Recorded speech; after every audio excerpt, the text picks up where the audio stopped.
सुनो सर्वज्ञ सकल उर्वासी, बुद्धि बल तेज धर्म गुण राशि। मंत्र कहु निज मति अनुसारा, दूत पठाइए बाली कुमारा। बहुत बुझाई तुम्हें कहु, परम चतुर में जानत आयऊ। काजू हमार तासु हित होई, रिपुसन करेऊ बत कहीं सोई।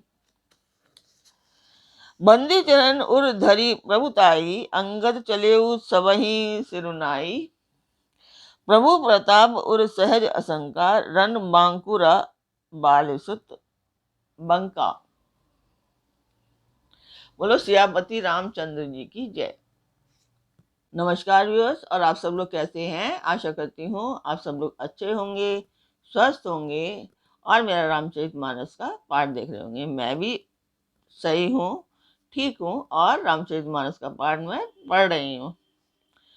तो कल तक हमने जाना था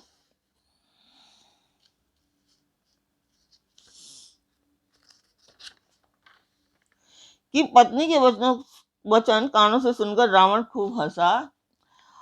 अहो मोह अज्ञान की महिमा बड़ी बलवान है। स्त्री का स्वभाव सब सत्य ही कहते हैं कि उसके हृदय में 8 अवगुण सदा रहते हैं। साहस, झूठ, चंचलता, माया, भय, भय मतलब डरपोकपन, अविवेक, अपवित्रता और निर्दयता। तूने शत्रु का समय विराट रूप गाया और मुझे उसका बड़ा भारी भय सुनाया। हे प्रिय, वह सब चराचर विश्व के तो स्वभाव से ही मेरे वश में है। तेरी कृपा से मुझे यह सब अब समझ पड़ा। हे प्रिय, तेरी चतुराई में जान गया। तू इस प्रकार इसी बहाने मेरी प्रभुता का बखान कर रही है। हे मृगनयनी, तेरी बातें बड़ी गूढ़ हैं, समझने पर सुख देने वाली और सुनने से भय छुड़ाने वाली हैं। मंदोदरी ने मन में ऐसा निश्चय कर लिया कि पति को कालवश मतिभ्रम हो गया है। इस प्रकार अज्ञानवश बहुत से विनोद करते हुए रावण को सवेरा हो गया। तब स्वभाव से ही निडर और घमंड में अंधा लंकापति सभा में गया। यद्यपि बादल अमृत सा जल बरसाते हैं तो भी बेंत फलता फूलता नहीं। इसी प्रकार चाहे ब्रह्मा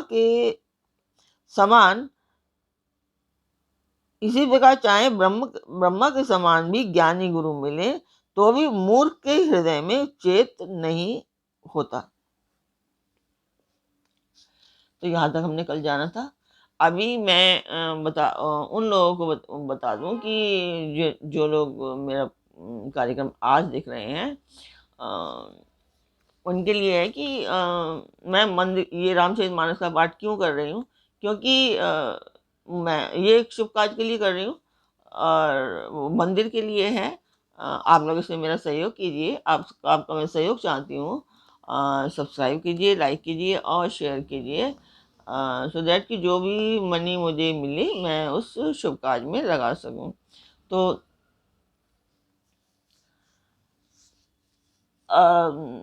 मैं जिस मंदिर का वर्णन आप लोगों से कर रही हूँ वो है 70-80 साल पुराना मंदिर है और गांव में है।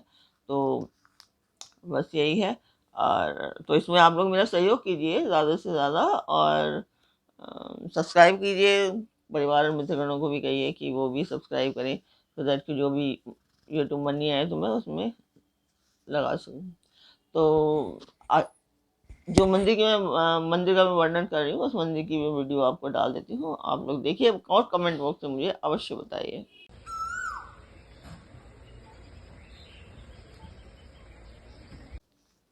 तो वो मंदिर की वीडियो आपने देखी, आपको वो कैसी लगी मुझे अवश्य बताएं।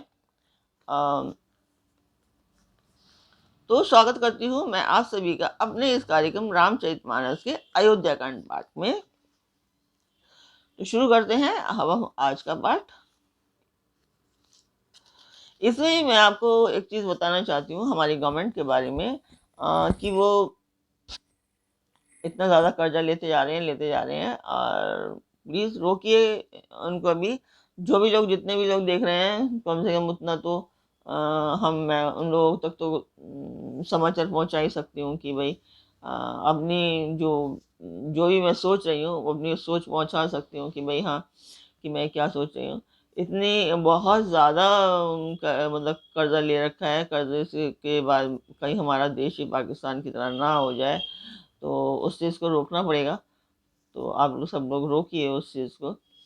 और अभी 24 का जिस जिस मर्जी को दीजिए आप वोट, मैं उसके फेवर में नहीं हूँ कि आप किसी और पार्टी को दीजिए, मगर इसको रोकना होगा, यहाँ पर बहुत ज़रूरी है, क्योंकि अभी नहीं रोका गया तो फिर कभी नहीं रोक पाएंगे, फिर वो मुश्किल हो जाएगी बहुत ज़्यादा।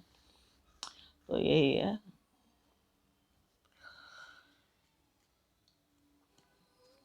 शुरू करते हैं अब हम आज का पाठ। बोलो सियापति रामचंद्र की जय, पवन सुत पवन पुत्र हनुमान जी की जय। यह व्रत जागे रघुराई, पूछा मत सब सचिव बुलाई। कहूँ बेगी का करई उपाई, जामवंत के पद सिरुनाई। यहाँ सुबेल पर्वत पर प्रातःकालीन श्री रघुनाथ जी जागे और उन्होंने सब मंत्रियों को बुलाकर सलाह पूछी कि शीघ्र बताइए अब क्या उपाय करना चाहिए। जामवान ने श्री राम जी के चरणों में सिर नवाकर कहा, सुनो सर्वज्ञ सकल उर्वासी, बुद्धि बल तेज धर्म गुण राशि। मंत्र कहु निज मति अनुसारा, दूत पठाइए बाली कुमारा। हे सर्वज्ञ सब कुछ जानने वाले, हे सबके हृदय में बसने वाले अंतर्यामी, हे बुद्धि बल तेज धर्म और गुणों की राशि, सुनिए मैं अपनी बुद्धि के अनुसार सलाह देता हूँ कि बाली कुमार अंगद को दूत बनाकर भेजा जाए।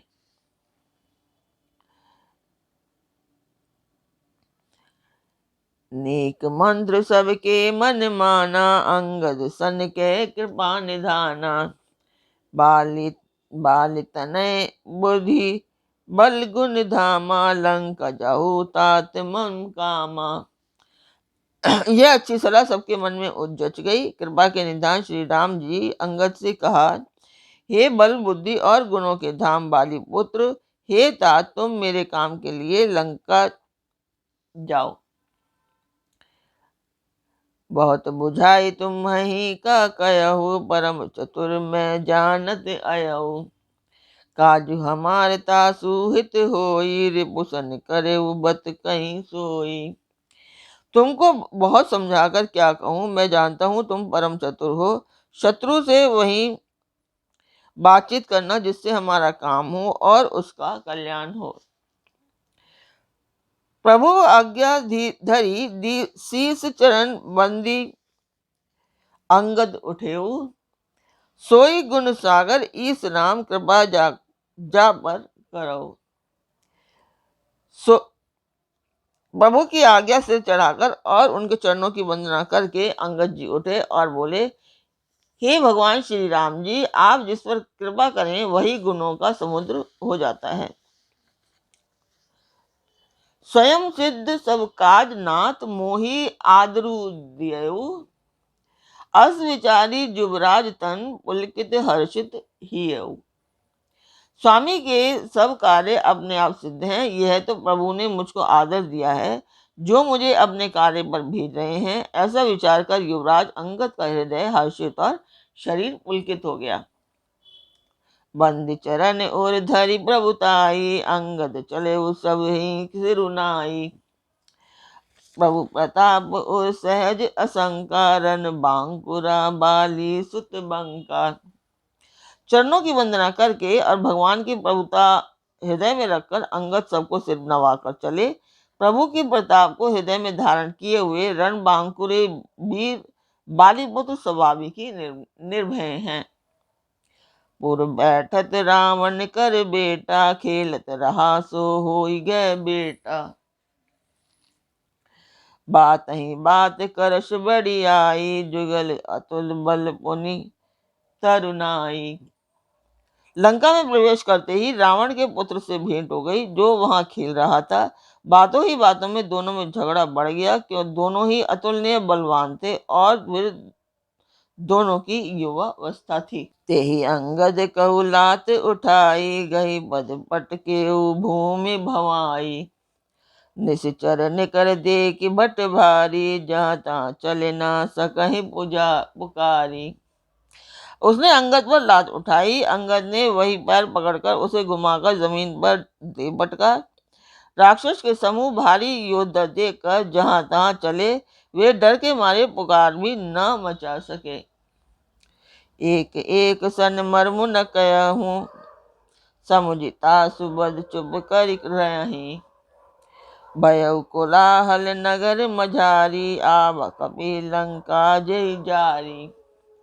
एक दूसरे को मर्म नहीं बतलाते। उस रावण के पुत्र का वध समझकर सब चुप मारकर रह जाते हैं। रावण पुत्र की मृत्यु जानकर और राक्षसों के भय के मारे भागते भागते देखकर नगर भर में कोलाहल मच गया कि जिसने लंका जलाई थी वही बानर फिर आ गया है। अब धोखा कर ही कर तारा, अति सभीत सब करहि विचारा।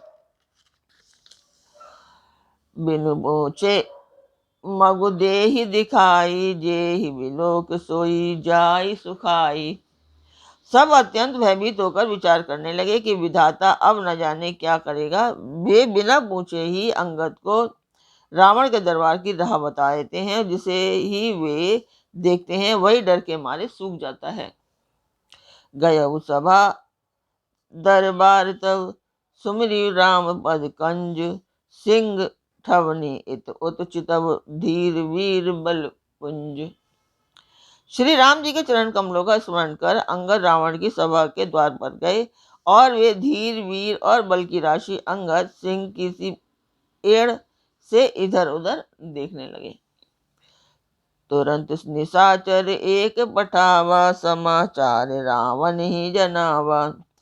सुनत बिहस बोला 10 सीसा, आनहु बोली कहाँ कर कीसा। तुरंत ही उन्होंने एक राक्षस को भेजा और रावण को अपने आने का समाचार सूचित किया। सुनते ही रावण हंसकर बोला, बुला लाओ, देखिए कहाँ का बंदर है।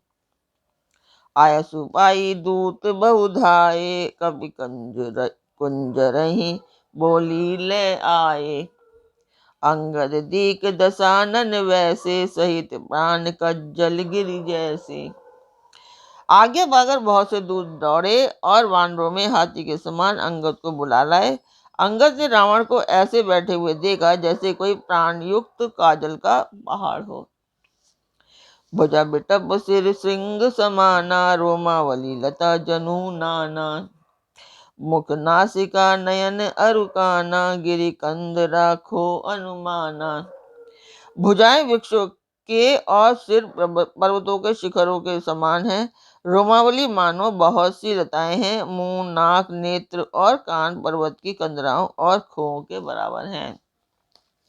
गयउ सभा मन ने कुन मूरा, बालितनय अति बल बांकुरा। उठे सभासद कवि कऊ देखी, रावण उर्वा क्रोध विशेषी। अत्यंत बलवान बांके और बालीपुत्र अंगद सभा में गए। वे मन में जरा भी नहीं झिझके। अंगद को देखते ही सब सभासद उठ खड़े हुए। यह देखकर रावण के हृदय में बड़ा क्रोध हुआ। जथामत गज जूथ महू, पंचानन चली जाई। राम प्रताप सुमरी मन बैठ, सभा सिरु नाई। जैसे जैसे मतवाले हाथियों के झुंड में सिंह निशंक होकर चला जाता है, वैसे ही श्री राम जी के प्रताप का हृदय में स्मरण करके वे निर्भय सभा में सिर नवाकर बैठ गए। कह 10 कंठ कवन तै बंदर, मैं रघुवीर दूत 10 कंधर। मम जन कहीं तो ही रही मिताई, तब कहीं कारण आयऊ भाई। रावण ने कहा, अरे बंदर तू कौन है? अंगद ने कहा, हे दशग्रीव, मैं श्री रघुवीर जी का दूत हूँ। मेरे पिता से और तुमसे मित्रता थी, इसलिए हे भाई मैं तुम्हारी भलाई के लिए ही आया हूँ। उत्तम कुल पुलस्ति कर नाती, शिव विरंचि पूजिव बहु भांति। बर पायऊ कीनेऊ सब काजा, जीते हो लोकपाल सब राजा। तुम्हारा उत्तम कुल है, पुलस्त्य ऋषि जी के तुम पौत्र हो। शिव जी की और ब्रह्मा जी की तुमने बहुत प्रकार से पूजा की है, उनसे वर पाए हैं और सब काम सिद्ध किए हैं। लोकपालों और सब राजाओं को तुमने जीत लिया है। बोलो श्री रामचंद्र जी की जय। नृप अभिमान मोह बस किम्बा, हरि आने सीता जगदम्बा। अब शुभ का सुनहु तुम्हें मोरा, सब अपराध क्षमी प्रभु तोरा। राजमत से यह मोहवश तुम जग जननी सीता जी को हर लाए हो। अब तुम मेरे शुभ वचन, मेरी हितकारी सलाह सुनो। उसके अनुसार चलने से प्रभु श्री राम जी तुम्हारे सब अपराध क्षमा कर देंगे। दसन गया तृण कंठ कुठारी, परिजन सहित संग निज नारी। सादर जनक सुत कही आगे, एहि विधि चलो सकल भय त्यागे। दांतों में तिनका दबाओ, गले में कुल्हाड़ी डालो और कुटुंबियों सहित अपनी स्त्रियों को साथ लेकर आदर पूर्वक जानकी जी को आगे करके इस प्रकार सब भय छोड़कर चलो। तो आज का पाठ मैं यहीं पर पूर्ण करती हूँ। कल फिर मिलेंगे एक नए पाठ में, एक नए उमंग, एक नई तरंग के साथ। तब तक आप मेरा चैनल अवश्य सब्सक्राइब करें, लाइक करें और शेयर करें, और परिवार और मित्रगणों को भी सब्सक्राइब और शेयर करने के लिए कहें। और फिर कल मिलते हैं, तब तक के लिए नमस्कार।